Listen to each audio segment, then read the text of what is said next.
What if your life is really a lie and you're not really ready to see the truth that lies within you? Today, we're going to find out more and we'll show you how you're actually lying to yourself. Do you want to know everything? What your heart won't say, but your soul can sing. From love to loss and the space between, she's got the light to lift the unseen. Hope, healing, and transformation. Do you want to know everything? Do you want to know everything? Hey everyone, my name is Lisa Williams. Thank you so much for joining me on Hope, Healing, and Transformation. Now, what if the stories you've been told about your worth, your potential, your safety, your success were all lies? And what if the truth has been inside of you all along? It's just been waiting to be remembered. Today, we're going to be diving in to a deeply personal and empowering journey of Dana Grant. She's a transformational coach who has bravely shares her own path through trauma and triumph. This is going to be amazing. Dana, it's an absolute pleasure to have you on the show today. Really is. Thank you so much for joining me. I am so excited to be here. I adore you. You know how much I adore you. I'm like, what? Could this be any better starting my day with you? It's like, hello. Oh my gosh. Hello. Oh my gosh. How long have you and I known each other now? Well, since Sedona, and that was back post-COVID, well before that. It was the last. I want to say probably 10 years, 8-10 years. Yeah, it's going on 8 to 10 years. Yeah. That's insane. And you came to a workshop of mine on intuition and and then everybody was like, oh my God, have a reading. And you got everything right. Well, I did, but that's because of you. And let's give credit where credit is due. You were up there and you were doing a workshop and you said, we have somebody in the room. You felt my energy and you pointed me out. And then it was just like a swarm of people wanting information. And on the break, I think we had a 20-minute break. I just did boom, boom, boom. And it was just the accuracy, which up until that point, I really resisted and didn't really want to go there due to the conflict of trusting myself. So it was a huge catalyst in my work, in my business, in me. That's amazing. And now, obviously, you empower people talking about intuition. You are a transformational coach. And that is what you do. I was reading some of the, your testimonials and people are like, they're raving about you, how you really have helped so many people change their life. And you've got this new book that is being launched on August 21st, which is The Truth Lies Within. Yeah. What inspired you to write this book? Well, it's the truth within the lie, but you were close. But the truth, you're right. The truth within the lie. I like that. The truth does lie within. So you were actually right energetically. And it's, I think I'm going to be honest. I'm backing up. I didn't mean to write this book. I meant to write another book. I started out writing it. Now I'm left-handed and I write completely like upside down. And I had gone to Santa Fe to this workshop and I'm like, I just can't write this book. I'm literally like this. And it's painful. And I'm like, I stop. And I thought I've got to find another way to write this book. And you didn't write it longhand. Yeah. I was going to write it long. I don't type at all. Oh my God. Yeah. I was writing it longhand and I'm like, this book is never going to come to fruition. It's never going to be out there unless I call in another way. And so I did. I was at an event and I was speaking and she liked my energy and she came up and said, listen, I said, oh, you know what? Thank you for wanting to publish my book. But you know what? I just don't think I can write this. And, and she goes, oh, you don't have to worry about that. We're going to like map it out and we're going to tape you. And I'm like, oh, this is totally my jam. I said, what? Wow. So 2-hour sessions. And that's exactly what we did. And then I just stepped aside, connected and trusted. And the book came out quite different than I had originally imagined. That's interesting. So the truth lies within the lie. The truth within the lie. I know, it's tricky. It is. It's tricky. It is a tricky one. I've got it written down here. The truth within the lie. But what is the core message of it? Okay. Because I read this book and I got triggered all the way through it. And it was really interesting. And when I say I got triggered really well, because I noticed myself, my nervous system, I was regulating my nervous system all the way through it. Because I was like, wow, I see a lot of the things that you're talking about out in the world. I see it with people I work with. Yeah. So I was like, so honestly, what do you think? What is the core message? You know, my core message is this. There is our subconscious that runs 95% of the show. We know this. We have over 65,000 thoughts a day. I'm just a data geek. And I realized that I wasn't running the show at all. I was on an automatic pattern. The voices weren't even mine. I didn't trust my intuition. And I always say, people say, trust your gut. And I'm like, well, your gut is attached to your spleen where you process all your fear. Why would you trust your gut? Unless a lion is chasing you, don't trust your gut. In fact, my team just put that out there and I just left him a little audio. I said, oh, no. We don't trust our gut. We trust our intuition. It's totally two different things, but not to be technical. But in this book, I just wanted people to know that a lot of the stories they're telling themselves are not true. They can do it. You know, I had so many stories. No matter what I did, I self-sabotaged most of my life. I set records. I did incredible things. And then I would crash and burn. And it was extreme, including an illness. And I thought, what is going on? And I just had enough. And I think that, you know, loving myself and healing the deep grief and the core wound and the core fear that are going to navigate my life, I just said, no more. I am not going to live another day in this body, not trusting my intuition, not claiming who I am. And you know what? And if I'm a freak, if people think I'm a freak or too woo or too this or too that, they're not my people. You know, just let them go. So the people pleasing stopped. It was a process. You know, I think it started in my late 40s and, you know, now being 60, it's been a process. Doesn't, you know, and it's so the lie is the stories. The truth is it hasn't even happened yet, because the truth is what we're leaning into, and it's the unknown and that terror barrier of just newness, just something being new. People will race back and try to get a different outcome from the story they created. And so like you, the neuroscience, the facts, the stories, the subconscious, the consciousness, somewhere in between is the truth. And the truth will, well, what do they say? Set you free? It will set you free. Yeah. I mean, you know, you talk about these universal principles, which, you know, are incredible. Yeah. And that's the reason why as I was reading it, I was kind of getting, and I noticed myself regulating my own nervous system. One, because I could see people in my life. Oh, yeah. Your stories were actually picture perfect for their lives. Yeah. And your certain things that you were talking about, it's like, I could see it. Now, I'm not perfect, so I was like seeing myself and I was squirming and getting myself all bent out of shape. But the thing is, we can't beat ourselves up over it because they are the stories that we have told ourselves. But not only that, they're also the stories that our parents have told us, society has told us, everybody has told us. Yeah. And do you find that obviously in your business as a coach that you have had to reprogram all of these or help reprogram all of these people to live their best life? Oh, absolutely. You know, the reprogramming, it's a daily practice. I wake up at 3 a.m. every morning. I never pass on meditation, connection, the work, you know, the simple work. It's not that complicated.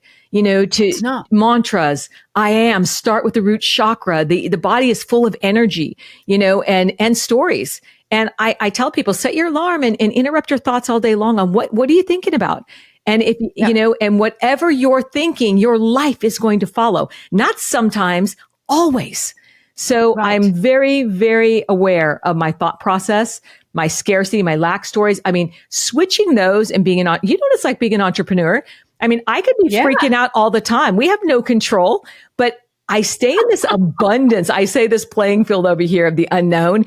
And I'm like, don't know where it's coming from. It's all source, but I'm okay. And I have been for all these years. I've not only been okay, I've created a 7-figure business being okay. Right. And and I love this. And you actually just mentioned something that I do every single day. I wake up, I meditate, I visualize, I do my affirmations, Yeah. I exercise, I read, Yeah. I write. And even right now, right in front of here, I've got positive affirmations. Yeah. And it's just a poster that a friend of mine Yeah. bought me. She's like, I know you love this shit. And I'm like, absolutely. And because the thing is, Yeah. this is free, and people say Yeah. to me all the time, well, you live such a blessed life, Yeah. you've been given the golden opportunity. But no, what I've done is I've actually worked on myself, and I'm constantly reading, constantly learning, constantly writing down my thoughts, being aware of those moments where I am being my own worst enemy. Oh, yeah. It's only me that's going to screw it up. Oh, absolutely. And I think that's where I woke up and said, I was standing in my kitchen and it was just radical accountability. I had to take all the shit that I created. I was a rager. And there is shame attached to that. So going back to the versions of me, every different version of me that showed up, I am so grateful that they got me here. I'm so grateful that I go back and I love them. And, so shadow work, how powerful this is. Yeah. And I'm constantly shining the light on them. And this is never one and done. This is a constant, I'm constantly evolving in different versions of me. And if we're going to continue to grow and expand, I've got to accept the fact that I'm shedding versions of myself every week. I don't even know who I was a year ago. When I wrote this book, I said, should we even launch this book? I said, I'm already over the book. Let's do the next one. And, it's like, I don't even know why I wrote that. But I do know why I wrote that. And channeling that book and not even knowing I was going to talk about universal laws. But I see, it's amazing. Yeah. And it just all comes together. Amazing. Yeah.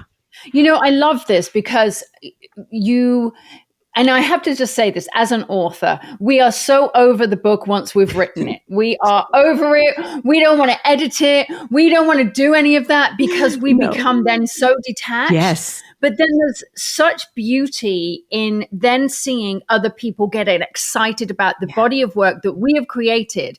Even though it was a year ago, we get so excited about it. And I think you are right at the right time in launching this book. And not only that, one of the things that really got to me here, Dana, is your daughters. And you actually talk about this book being a piece of that healing. Yeah. And this is your own personal journey in these unhealed parts that you are talking about. That is wisdom, that it's this reflection, this is awareness that you share in your book.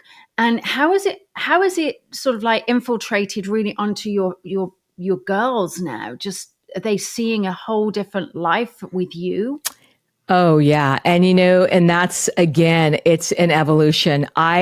There are moments where they're still triggered at the old version of me, or it just happened yesterday with my youngest. And then I also found out yesterday, my daughter had her first sonogram that she's 8 weeks pregnant. I'm going to be a grandmother. It's, oh my God, congratulations. All these things. I immediately got frightened. Like, am I going to do a good enough job? She's in Florida. How am I going to get there? Am I going to be present enough? All the stories came back.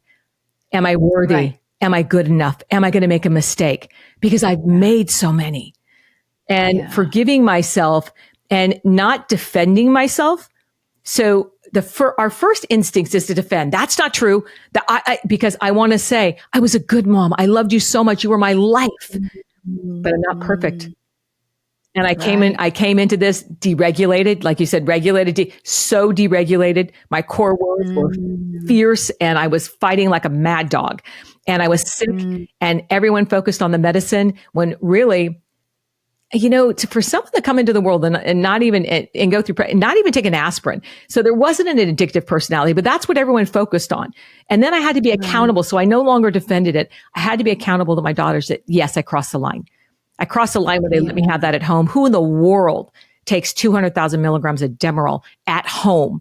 I could have died and they witnessed that. So I think there's trauma there and I have to hold space still for their trauma with no defending. Just, I hear you. I love you. It's the Ho'oponopono prayer. Please forgive me.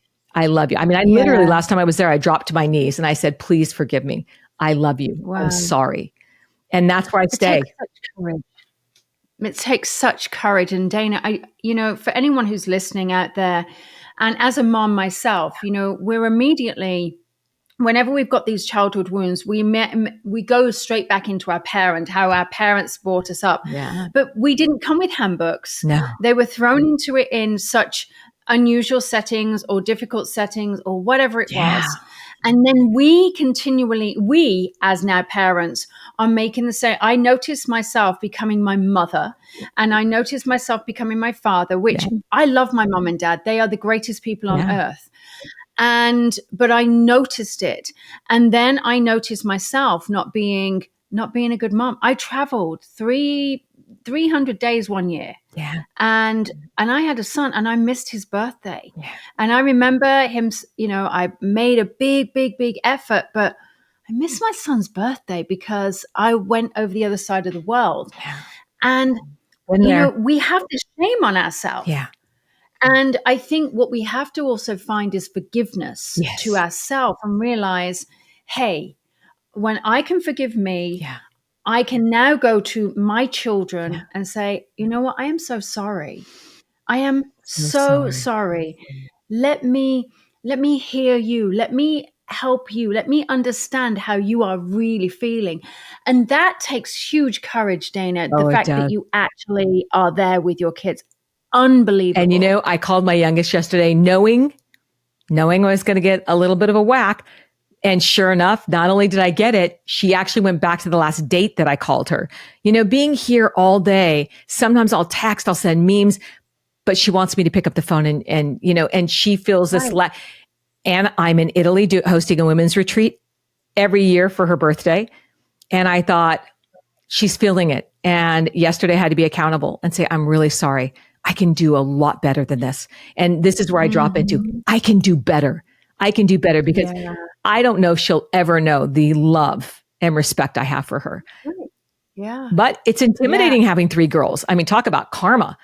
Getting my ass kicked out there every day. I said, what did Brené Brown say? If you're not in the arena getting your ass kicked, I don't want to hear a word from you. They're kicking my ass. These are 3 powerful women. Yeah. It's funny because when I adopted my daughter came to me at the age of 14, grieving. Her mom had died. And I was like, wow, could you imagine my life contract, our whole life contract, the fact all of this was going on. And it was the hardest thing. And I remember saying to my mom, Mom, I'm sorry. And she said, why? I said, for being 14 and a girl. And she went, calm as a bitch. And I was like, okay. But this was the greatest lesson for me because Kaylee, she'll go by Kat, but to me, she's Kaylee. She is my biggest mirror. She is my, she said to me just a few days ago, Mom, well, she doesn't call me Mom, but that's how I take it. She's like, you came home and I didn't see you. We were in the same house. Everybody was around you. And I just wanted some time. I went, you know what? I'm so sorry. Yeah. And it was then taking that compassionate space and recognizing because they are us. We're all a reflection of each other. And it's remarkable. You talk about these universal laws, okay? And you talk about these 14 universal laws, which I think are phenomenal because not everybody understands them. Not everybody knows about them. Right. Out of obviously all of them have their own importance, but what did you find yourself being the most important or the most one that impacted you the most? I immediately went to the law of sacrifice and then I went to the law of vibration because everything is vibrating all the time. And then I went to the law of abundance where everybody wants to go. But I really, in order to do any of that, the law of sacrifice. The universal law of sacrifice. Wow. What do we need to give up doing in order to create the life we want? What are you willing to release? I had to be willing to say, hey, I can do better. I'm wrong. Hear them, be present, even if it isn't easy. Right. Even if I don't want to hear what they have to say. Even if the way they're saying it isn't appropriate. I have to hold that space. So to be still in that space, I had to sacrifice a lot of my ego that wanted to protect me and say, don't you see what I'm trying? Nope, there's no excuse. I can do better. So I think dropping in to this, I say love and compassion are always the answer. And they're only the answer if we're radically accountable for our behavior. It starts with us. People think, oh, you forgive people so easily. Like, yeah, I probably do, but I do a process, and it doesn't mean I'm going to bring them into my life again. But forgiving myself, love and compassion for me was the hardest thing I had to do. It was the definite, the hardest, and probably took me the longest. Yeah, because you talk about sacrificing a version of yourself. Yeah. You know, that part of you. And so that part of you, because it is a real part of us, we have all these ideals, we have this person that we think we are. Yeah. What advice do you have for anybody who is listening that has these struggles of letting go of these identities, these habits, this comfort zone that we were in?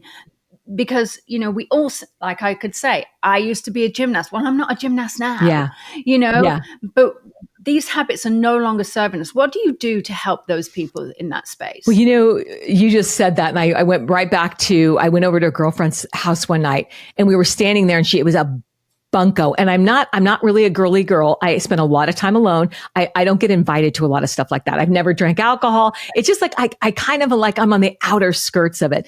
And I always find a reason why I shouldn't be there, but I always love it. But I was there, and she goes, listen, they were all her high school friends. She says, just be yourself. And I'm like, oh, well, I always am. And she said, and you know, you always lead with being a lobbyist. And I'm like, I do? And it was years and years ago, like 20 years ago. I'm like, I do. I wasn't aware that my ego was protecting me. Like, don't get too close. I'm number one, I'm sick. I was hiding the medication. No one could possibly know how sick I was in the medication. And so that ego said, I'm a lobbyist. I'm going to intimidate you. Don't ask too many questions. Stay away from me. And that's really what that was all subconscious. I wasn't consciously doing that. But when she said that, I'm like, I do. I wasn't even aware of the story I created, my ego created to protect. So first things I would tell people, pay attention to your stories. What are you protecting? Right. What are you afraid of? You know, basically what feels like love in your life? And if it doesn't feel like love, what are you doing? We are here to love and be loved. I'm a firm believer on that. All the nonsense that we create out there, the ego didn't create my business. It's very heart-centered. And, you know, I loved having you on my podcast show, which is heart-centered entrepreneurship conversations. What are we connected to? Yeah. You know, and if we're connected to our ego, we are going to spin those stories, and we're going to get a different outcome, and nothing's going to change. And if in your life, nothing is changing, my friends, I would step back and say, what is it I really want? I had to get angry at myself too. And that pink chair back there, it's now back there, used to sit here for years. And I would pivot, and I would say, I know you're scared. I would talk to a version of myself, usually my 10-year-old self, needed validation. Right. She was scared. I'm like, do you trust me? Took years for her to trust me that money's going to follow authority. I had to be the authority in my life. I had to be the leader in my life. And she needed to trust me, or we were going to recreate stories, and we were going to bring it all in. So pay attention to your stories. Who's leading? Wow. That 10-year-old was leading for years. Yeah. You know, I think that's what happens. You know, we can get into these stories, into these moments, and we start leading from our childhood self. I was at one point leading from my 7-year-old self, where, you know, and I'm like, why am I allowing my 7-year-old to rule my finances? You know, she's making stories up about her parents right now, and which are completely wrong. My mum was making absolute adult decisions, but in my 7-year-old self, I'm like, what is my mum doing? Oh my God, there's a loan shark. Yeah, and we don't need to make people wrong. They don't. Nobody's wrong. It's our interpretation. We all have these filters, and I interpreted their stories of, you know, you're not good with money because I wanted a pair of Jordache jeans, and my grandmother's like, I mean, she came out of the Depression, and she was a real estate tycoon at a young, but she did not spend money, and I do. Right. So I'm going to tell you, those stories never served me. I was constantly in shame over my relationship with money. Now it was actually on my dad's birthday. And I think, Lisa, you had something to do with this, because it was after a reading. I just woke up. It was my dad's birthday. You had kind of guided me through what happened. I mean, he drowned in the ocean, but we did a reading. Right. You walked me through what had happened, which was deep, exactly what I thought happened.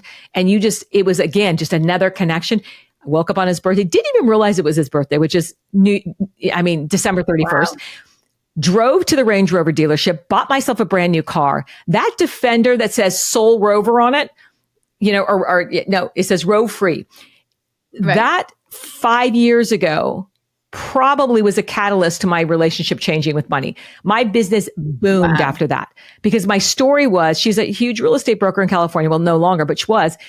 If you don't own land, if you don't own a home, and I'd lost a home, I was married and lost a home. So the worthiness issue, I was carrying that story. Mm-hmm. If I don't own property or land, I'm not worth anything. And so when we start, and this is the deal, this is how people can go through the back door. If you're hiding a story, there it is. Yeah. I was hiding that story. So now it's like people that, is it Dave Ramsey? Never buy a new car, Hey, that's great, but it's not applicable to everyone. Because for me, it just went boom. I gave myself permission to change the story, even if it wasn't the one I grew up with. Yeah. I love that. It's changing the narrative. So anybody who's listening, who's like getting a little bit squeezed right now, I love the squeeze, that little, they're getting a little uncomfortable. Then look at it. What is it? What is the story that you're telling yourself? I did it with my kids, my son recently, he was like, Mom, you're always doing this. I said, well, let me explain it from my point. He's been brought up with a mom who's done imago therapy, who sits and like, let's talk about our feelings, so we had this dialogue. And he went, oh, I see it from you. Oh, I see it from you. But it was very interesting. But not everybody sees that. No. Everybody is so quick to jump to conclusions. And so start thinking about your story. I love this. Now, you talk about the universal law of vibration. What is that? Well, you know this so well. Everything is energy. This pen is moving. Everything is moving in this universe. Yes. And I no longer know. I mean, I used to walk on fault lines and I could feel them. I get sick from the vibration of the earth. I mean, I can fly over meridians of even in the air and can feel a different shift in energy. Everybody has this ability. I don't think it's maybe I was born with it, but I think we can all dial in. And I think we can all agree that everything is energy. Everything is, Absolutely. You can feel someone's energy when they walk into a room. We don't know what the magnetism is or why we don't like someone. We can pass them on the street. Energy. So the universal law of vibration is everybody's putting off a vibration. And if we change our stories, if we're having a negative vibration or showing up and our negative thoughts, or we're gossiping with girlfriends, there's a vibration. And there's also universal laws that shows that, the highest vibration is enlightenment. And then it's gratitude, and you're a huge advocate of this. You know this. I am grateful for it all. I'm grateful for the loss of a $1 billion company, all of it. If we can stay in gratitude for that's a huge vibration and release and a reset for me. But it doesn't mean we spiritually bypass the grief, the loss. No. I mean, I you know me pretty well that I've been through an enormous amount of shit. I've been in that arena and been bounced around by several bulls. And I've come out and I'm grateful for the lessons, because I wouldn't be here if I didn't evolve and take those lessons and say, what do I need to know? I mean, I was on my hands and knees. What do I need to know? And that's what I say now, what's perfect about this situation? What's perfect about it?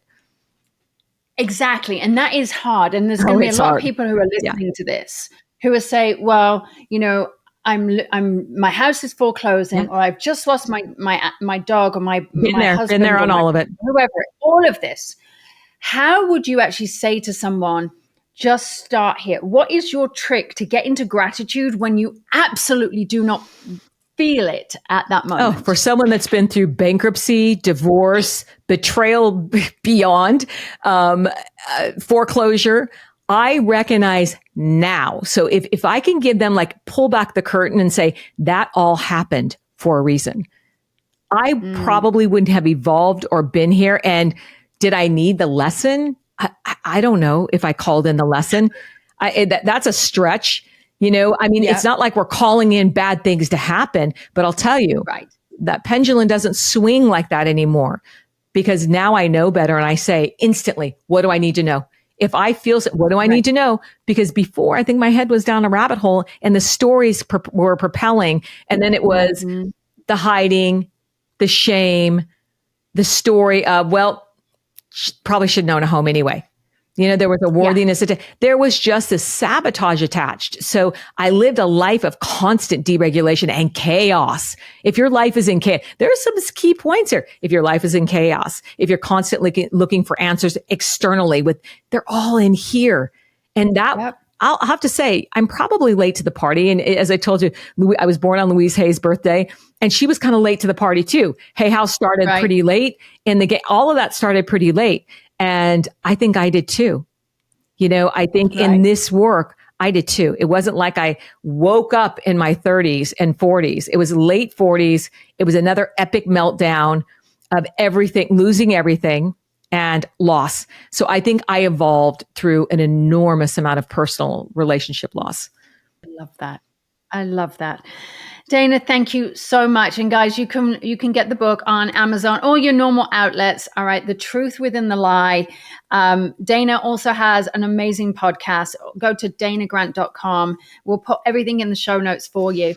Dana, it's been a pleasure to have you today. Thank you for talking about this and being so honest and open and helping those people who, they recognize it, but making the shift is maybe a little bit awkward. So no one said it was going to be easy.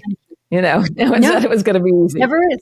It never is. But you got to choose your heart, right? You got to choose your heart. Yeah, I love you, Lisa. Thank you for having me on. I love you. I just love your energy. Oh my God. I could stay here all day long and play with you with the energy. It's just so much fun. It's amazing. Oh my God. And thanks guys for watching. My name's Lisa Williams, and thank you for joining Hope, Healing and Transformation.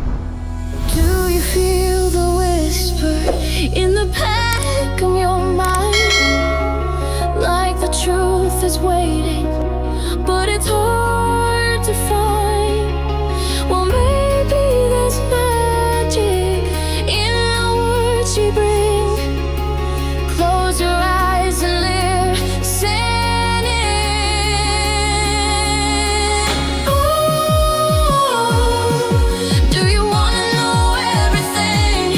What your heart won't say, but your soul can sing. From love to loss in the space between, Lisa has the light to lift the unseen. Hope, healing, and transformation. Do you want to know everything?